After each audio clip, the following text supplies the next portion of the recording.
Good day. So, we're now on our fifth day of answering these flashcards.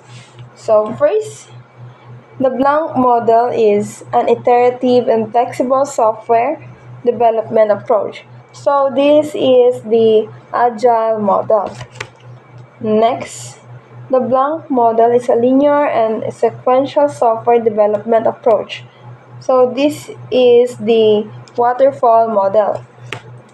Next, what are the strengths of waterfall model? So the strengths of the waterfall model, it has a clear structure, predictability, good for large projects, and easier to manage. So next, what are the strengths of the agile model?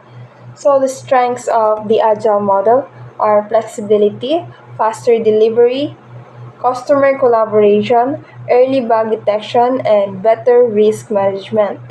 So next, what are the key agile methodologies? So the key agile methodologies are the Scrum, Kanban, and the extreme programming. So next, what are the weaknesses of the waterfall model? So the weaknesses of the waterfall model are inflexibility, slow adaptation to changes, late testing, and not ideal for uncertain requirements. So next, what are the weaknesses of the agile model?